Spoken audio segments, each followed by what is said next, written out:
जोड़ लेते हैं सुशील केडिया को हमारे साथ। केडियानॉमिक्स के फाउंडर सुशील केडिया हमारे साथ जुड़े हैं। सुशील, पहले तो आपको नए ऑफिस की बहुत बहुत शुभकामनाएं। आई थिंक अभी तो आप हमारे साथ पुराने ऑफिस से जुड़े हुए हैं, लेकिन सबसे पहले तो उसकी आपको बहुत बहुत बधाई। Thank you so much. Okay, अब आप एक काम करते हैं, क्योंकि एक मुझे याद है जब मैं आपसे रॉकेट स्टॉक्स लेता था पिछले साल मई में, हमारी ये बात हुई थी। आपने एक 10 बैगर आइडेंटिफाई किया था, GTND। उस दिन रेट था 127 रुपये, आज रेट है 1500 के पार। मतलब वो 10 बैगर से ज़्यादा ही बन के आया। तो पहले तो वो कॉल बहुत शानदार है, एक बार लेकर आइए उस स्टॉक को और उसका एक साल का चार्ट GTND का। पहले तो आज इसी से शुरुआत कर लेते हैं, क्योंकि इसमें एक शानदार रिटर्न्स बने होंगे करीब करीब 14 महीने में इन्वेस्टर्स के। क्या यहाँ पर आप प्रॉफिट बुक करा रहे हैं आप? हाँ, अब यहाँ से हमने अपने निवेशकों को सलाह दे दी है कि अगले 10, 15, 20% के लोभ में पैसा 10 गुना हो जाने के बाद बाट लगा के जोते रहना सही नहीं है। रोज थोड़ा थोड़ा थोड़ा थोड़ा करके एग्जिट्स लेना चाहिए।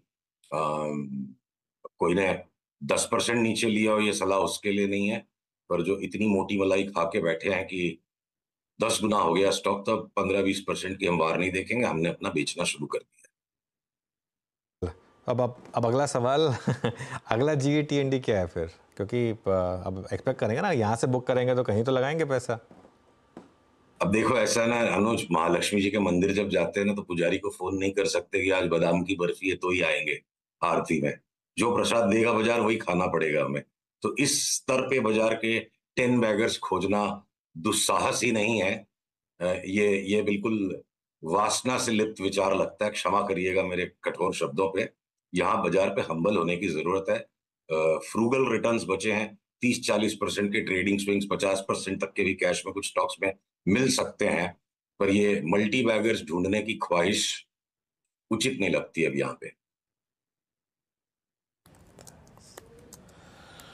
ओके, अभी मल्टी बैगर्स को लोकेट करने की और उनको खोजने की जो गुंजाइश अभी सुशील जी को लग नहीं रही है। अच्छा सुशील जी, अब एक काम करते हैं, पहले इंडस्ट्रीज पे आपका व्यू लेते हैं, फिर इस मंत्रणा को थोड़ा सा और उसका जो स्वरूप है बढ़ाएंगे।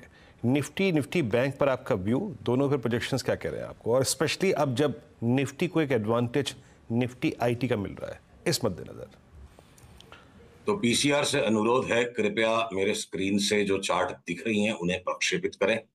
बैंक निफ्टी की चाल हमें बड़ी घातक लगने लग गई है अब।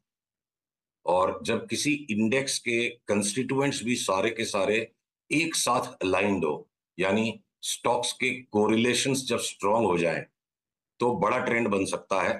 तो हो सकता है कि बैंक निफ्टी ने अपना टॉप बना दिया हो, और फिलहाल के लिए एक बार हम जो करेक्शन शुरू हो चुका है बैंक निफ्टी में, करीबन 49,700 तक की इमीडिएट ड्रॉप देखते हैं। और उसी के साथ साथ निफ्टी की भी चार्ट अगर आप देखो, ये उसके साथ साथ निफ्टी में नहीं लगता है कि जगह है 23,200 के नीचे एक बार फिलहाल जाए। और उसके बाद निफ्टी हो सकता है वापस एक नया हाई बना दे 23,700 तक का। पर बैंक निफ्टी मुझे लगता है धोखा दे जाएगी, और इसके जो भी रिबाउंड होंगे वो बड़े कमजोर होंगे। हो सकता है वो आगे हमको हर वीक आपसे इस पर अपडेट्स करने होंगे। हो सकता है कि बैंक निफ्टी का पिछले सप्ताह जो टॉप आ गया, उसको दोबारा रिविजिट किए बिना बैंक निफ्टी 45-44 हजार भी चली जाए। तो बैंकों के अंदर बड़ी नरमी लग रही है, चाहे आप ICICI, SBI, HDFC, Kotak, axis, जो जी में आए बेच दो। और क्यों? इसको क्यों का आंसर है कि मेरा पान वाला और मेरे न्यूज़पेपर वाले ने भी, सबको पता है कि बैंक में पैसा बन रहा है और बनते जाएगा, ऐसा होता नहीं है। तो IT के स्टॉक्स जो है वो हो सकता है निफ्टी को एक डिप के बाद नए हाई की तरफ ले जाए और बैंक में धोखा दे जाए। ओके, ठीक है। अब जब आप कह रहे हैं सुशील जी के माइट भी IT के स्टॉक्स जो हैं वो निफ्टी को ऑल टाइम हाई पे ले जाएं, तो इस तेज़ी के पिलर्स कौन कौन से होंगे? अगर लार्ज कैप IT में और मिड कैप IT में थोड़ा सा बाइसेट करके आप समझा पाए तो, इस अर्निंग सीजन के दौरान, उससे पहले या फिर उसके बाद। अगले 10-12 दिन तो करेक्शन की संभावना ज्यादा है, और उस करेक्शन के उपरांत चाहे विप्रो हो, TCS हो, इन्फोसिस हो, थोड़ा थोड़ा जो नीचे दबेंगे, और HCL टेक भी है, ये सारे के सारे काफी ज्यादा अगले 2-3 महीने में भाग सकते हैं, इंडाइसेस के विपरीत भी। या जब जब निफ्टी में थोड़ा रिबाउंड आएगा, आईटी के स्टॉक्स बहुत ज्यादा भाग जाएंगे। आप इन चारों पांचों में अगर मेरी बेस्ट पिक पूछो तो मुझे लगता है एचसीएल टेक ऊपर में कहां तक चला जाएगा, वो आंकड़े अगर आज अभी मैं बोलूं तो आपको थोड़ा अटपटा लग सकता है। तो हम पुल बैक्स में आईटी तो दबा के लेंगे, जिसमें एचसीएल टेक नंबर 1 चॉइस है। मिड कैप और स्मॉल कैप आईटीज भी सारे के सारे चलेंगे। वो देखिए सेक्टर रोटेशंस है, तो जो आईटी चला ही नहीं और वो आश्चर्यजनक चने से चल पड़ा, जो हमने एकदम बॉटम पे तेजी पकड़ी, अब वो स्ट्रेंथन होगी आफ्टर सम पुल बैक। एक बार अगले 8-10 दिन के लिए कोई बैंक निफ्टी अकेले ही घट जाएगी 2000 पॉइंट, ऐसा थोड़े होता है। वो थोड़ा सा करेक्शन एक बाजार में आने के बाद हम आईटी में वापस दोबारा से नई तेजी करेंगे। सेक्टर्स की बात करते हैं। एक तो पहले केमिकल से शुरुआत करेंगे। आज केमिकल्स में अच्छे खासे मूव आ रहे हैं सुशील। यहाँ पर कोई बुलिश बेट्स होंगी आपकी? आई थिंक आपके 2-3 स्टॉक्स रहे हैं यहाँ पर फेवरेट्स। हाँ, तो केमिकल्स में घूम फिर कर सारे स्टॉक्स देखिए, वो जो एफ एंड ओ में भी अगर उनको कैटेगराइज कर दिया गया है तो उनका इस तरह का ट्रेडिंग स्ट्रक्चर नहीं है, वो प्राइस मूवमेंट्स उस तरह के नहीं कि प्रॉपर लिक्विडिटी मिले जिसमें आप एकदम गेट इन गेट आउट वाली ट्रेडिंग करें। उसमें खाली ट्रेडिंग के अंदर एग्जीक्यूशन कॉस्ट, स्टॉप लॉस और ब्रोकरेज में पैसे लगते जाते हैं। तो हमारी सलाह हमारे क्लाइंट्स को यही रही है कि उनको डिलीवरी उठा के पकड़ के बैठो, या डिलीवरी जितनी क्वांटिटी को बेचो, तो चाहे वो नवीन फ्लोराइन हो या वो अमाइंस के स्टॉक्स हो या कोई सा ही आप ले लो। मतलब कोई भी मुझे केमिकल का स्टॉक एक भी ऐसा नजर नहीं आता है जिसको आप बेच के या शॉर्ट करके पैसे कमा लोगे। आगे पीछे सब में लगातार बार बार घूम फिर के तेजी बनी हुई है। और वो भी इंडाइसेस देखिए, अगर इंडेक्स 5% 10% घट गई, मान लो कोई कारण से इंडेक्स 10% घट गई, ये केमिकल के स्टॉक 6%, 7%, 5% घट जाएंगे और इंडेक्स में खाली 5% का रिबाउंड आएगा, 15-15, 20-20% भाग जाएंगे। तो सुपरलेटिव आउट परफॉर्मेंस सेक्टर में आईटी के बाद हमारा दूसरे नंबर के पायदान पर केमिकल्स पे गहरा तेजी का मन है। और दूसरा जो मेरा आपसे मन था बात करने का वो था कुछ ये ऑटो एंसिलरी टायर स्टॉक्स, यहाँ पर भी काफ़ी तेज़ी रही है। इधर कोई प्रिफर्ड आइडियाज़? हाँ, देखिए, एक जो एमआरएफ पे जिसपे हम बहुत ज्यादा तेजी का मन बना के बैठे थे, खाली वही अभी तक दबा हुआ है।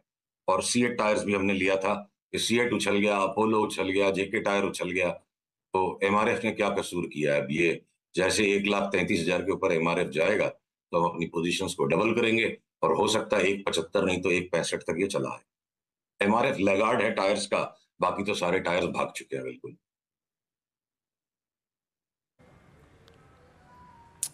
टायर स्टॉक्स भाग चुके हैं, एमआरएफ वगैरह भी लगार है, लेकिन अपोलो ने बहुत स्ट्रॉन्ग मूव दिया। अच्छा, एक दो स्पेस पे और आते हैं यहाँ पे सुशील जी, जहाँ पर थोड़ा सा अब एक सेंस लेना बनता है आपका।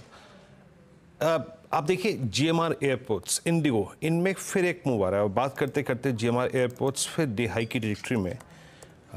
मैं बात तो आपसे पीवीआर पे भी करना चाह रहा था, लेकिन जीएमआर एयरपोर्ट्स से पहले आपका टेक देना चाहूँगा। इट्स 9830, ये ऑलमोस्ट अब इस वक्त इस दौर की हाईएस्ट ट्रैजेक्टरी पे, और हिस्टोरिकली ये प्राइस था जनवरी 2008 में। ये चार्ट क्या कह रहा है सर? अगर पीसीआर मेरे स्क्रीन से इस जीएमआर की चार्ट को दिखा सके तो हमारी ये पहले से जो प्लॉट की हुई है, ये यहाँ से तेजी करके हम यहाँ निकल गए और अब हम इंतजार में कि हम उसको बेचेंगे। अगर सिग्नल आएगा तो लेना तो है नहीं है। शॉर्ट टर्म ट्रेडिंग बेट में मैं इंडिगो में अनुज के साथ सहमति में हूँ कि एक बार 10-12% का उछाल इंडिगो में शुरू हो चुका है, जो यहाँ से अगला पड़ाव 4,950, 4,980 तक इंडिगो की चार्ट जा सकती है। एक चीज बीच में कहना चाहूंगा अनुज, जो आपने मल्टी बैगर्स की बात पूछी ना, 10 बैगर्स तो देखिए कोई नसीब से हाथ लग जाती है चीजें, पर आप ही के ग्रुप के जो 2 स्टॉक्स हैं, डिस्क्लेमर जरूर इश्यू कर दीजिए।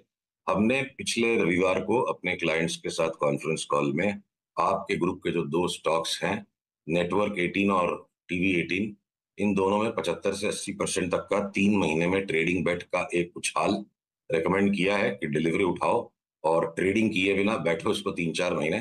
तो 70, 75, 80% तक की चाल आपके ग्रुप के दोनों स्टॉक्स की चार्ट पर लगती है। चार्ट्स बड़ी सुडौल और मजबूत है।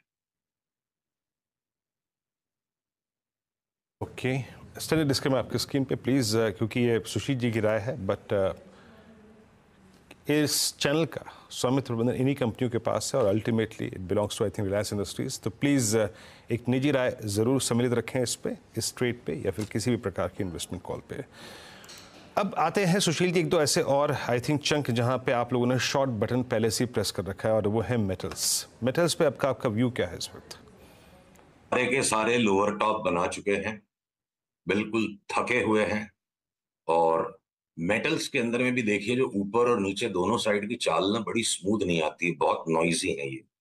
तो थोड़ी छोटी साइज की पोजीशन कंपेयर टू बाकी स्टॉक्स में आप लेते हैं, तो मुझे लगता है चाहे आप एचडीएफसी यहाँ से सॉरी हिंडाल्को शॉर्ट कर लो, चाहे आप टिस्को शॉर्ट कर लो, चाहे आप जेएसडब्ल्यू स्टील शॉर्ट कर लो, तो जैसे ही बाजार का अगला करेक्शन रंग लेगा, जो किसी भी टाइम शुरू हो सकता है, तो हमारी फेवरेट शॉर्ट्स मेटल्स के कोई भी स्टॉक आपको मनपसंद जो आए उसको शॉर्ट करो।